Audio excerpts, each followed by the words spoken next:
Saludos, bienvenidos acá, historias, cuentos y algo más. En esta sección de leyendas ecuatorianas estamos resumiendo el libro Quito fue España de Francisco Núñez de Larco. Este es el tercer episodio.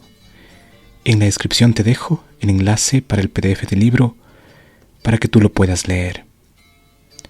De igual manera, puedes buscar los episodios anteriores desde el enlace que te dejo. En este episodio vamos a leer la introducción. Aquí se proveen las bases para entender lo que estaba detrás del proceso separatista para cuando ya se llegue a él y no la inversa. Un gran problema metodológico de la mayoría de los textos históricos es que no brindan el contexto de la realidad del momento. ¿Qué era Quito y quiénes eran los quiteños y quitenses el momento de la separación? Abarcando las distintas situaciones históricas, especiales, comunitarias, políticas, económicas, que confluyeron en el momento específico y dado de la ruptura de la monarquía hispánica.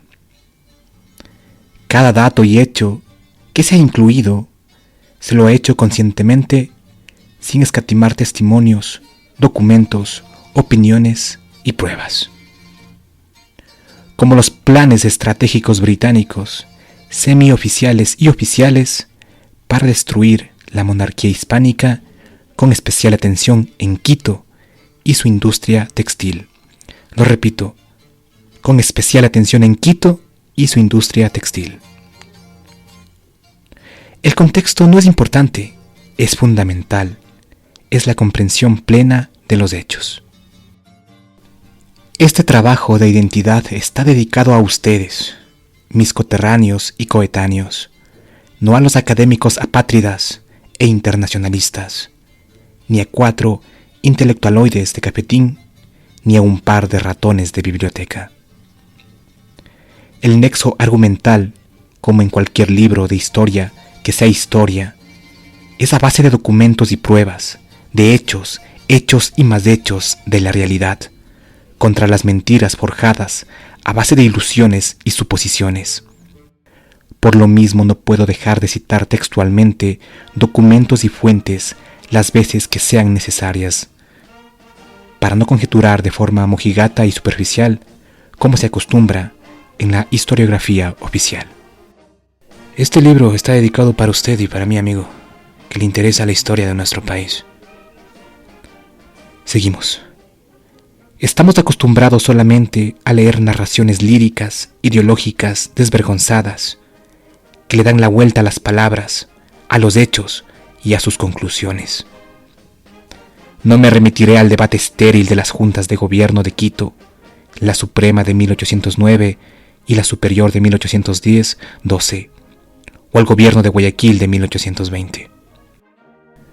Si la junta era o quería tal o cual cosa. Sobre todo porque eran movimientos reducidos a más o menos una veintena de personas en cada caso, como suelen ser las camarillas revolucionarias. Lo importante no es eso, sino cómo fueron percibidas por quienes no eran parte de aquellas, o sea, la inmensa y abrumadora mayoría de quiteños y quitenses. La gente ajena a ellas, que las veían como una amenaza a la monarquía, a su unidad, al rey. A los académicos les dejo el ponerse de acuerdo sobre si eran independentistas o no, que justifiquen lo injustificable, las cuales finalmente no cambian la realidad de los hechos, es decir, que fueron movimientos revolucionarios rechazados por la inmensa mayoría de la población del Reino de Quito. Lo repito, que fueron movimientos revolucionarios rechazados por la mayoría de la población del Reino de Quito. No se ha escrito este libro para los desvirtuadores profesionales. No se lo ha escrito para que se quede empolvándose en un estante, o para complacer a las oligarquías académicas y academicistas. Se ha escrito para ustedes que nos escuchan. Es un libro para hacer reflexionar, proveer argumentos, generar polémica y obligar al lector a sacar sus propias conclusiones, no para satisfacer a la maquinaria oficial de propaganda de la corrección política del sistema democrático. 6 de diciembre de 1534, asentamiento de la fundación de la villa de San Francisco de Quito. 25 de mayo de 1822, capitulación del mariscal Melchor Almerich ante el general Antonio José de Sucre. 287 años, 5 meses y 19 días entre la primera y la segunda fecha. Un paréntesis para algunos, una fundación, una recreación para otros, una causa de ser para todos quienes habitamos los actuales territorios de la República del Ecuador, del conocido y antiguo Reino de Quito. La historiografía, que no historia, oficial dominante en el continente, ha tratado el vasto e incomprendido suceso de la denominada Guerra de Independencia, o más correctamente, Guerra de Secesión Hispanoamericana, o como la he denominado, la Gran Guerra Civil Hispanoamericana, con todos los tintes de pasión, prejuicio y fanatismo que le fueron posible, olvidándose intencionalmente en no pocas ocasiones de la objetividad, los hechos y la verdad histórica. Difícil de asimilarlo para los acostumbrados a una historia que más se asemeja a una historieta de feria que a la realidad. Personajes endiosados e idolatrados más por clubes de fans que por estudiosos o críticos.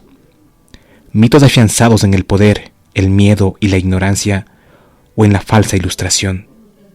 Tal es el sustento de la historia oficial, que a su vez sustenta el mito de la sociedad actual. La historia oficial nos envenenó con falsos conceptos que se prestaron a todas las interpretaciones y que solo sirvieron a los dueños del poder. Esta es el instrumento del poder. Quien controla el pasado controla el futuro. Quien controla el presente controla el pasado, nos decía George Orwell.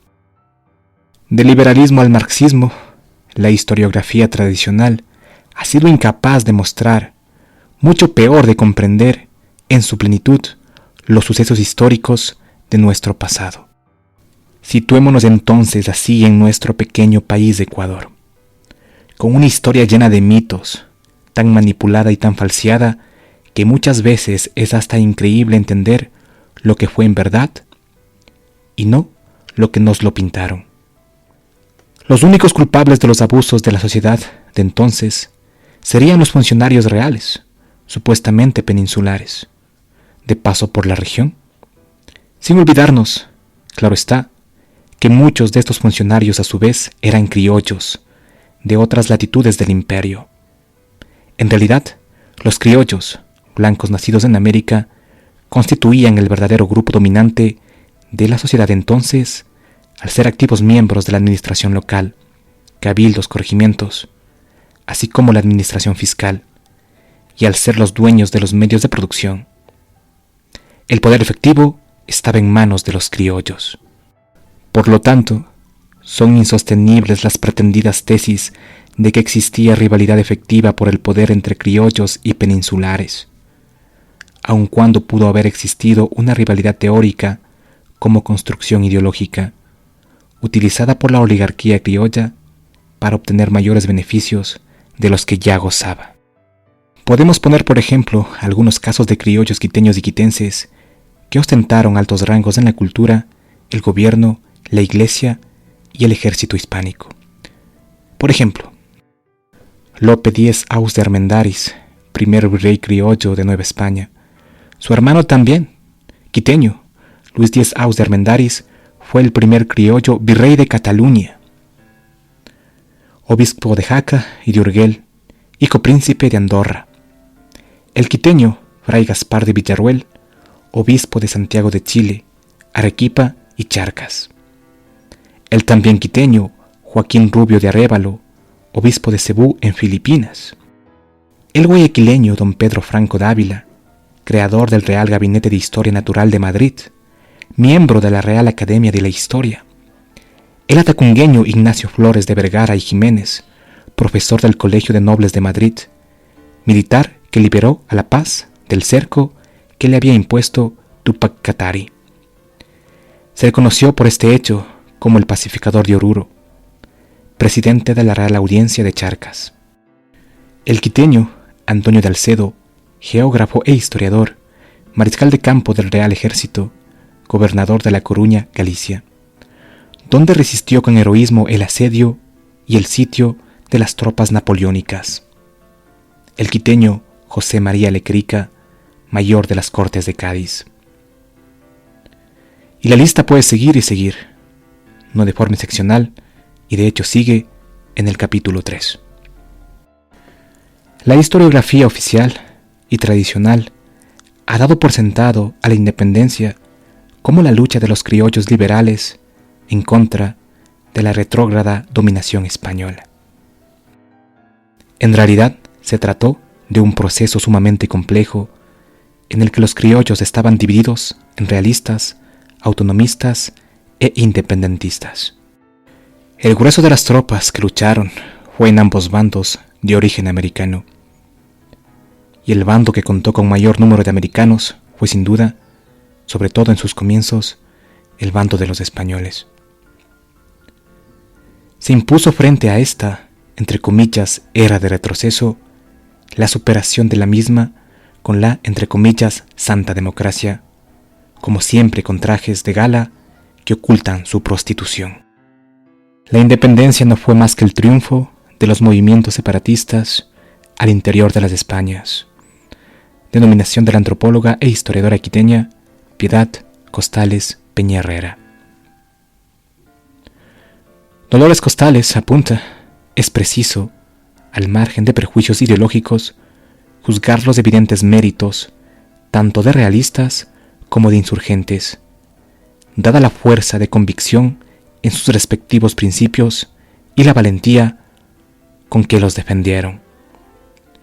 Punto relevante es el que se refiere a la clasificación del fenómeno independentista como lucha separatista, desmarañando de esta forma el tramado histórico de lo que en verdad fue una secesión y no una independencia respecto de las Españas y las Indias castellanas.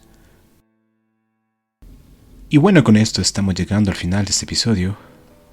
Compártelo, suscríbete, puedes apoyar al canal desde el enlace en la descripción. Así, episodio a episodio, seguiremos resumiendo el libro Quito fue España.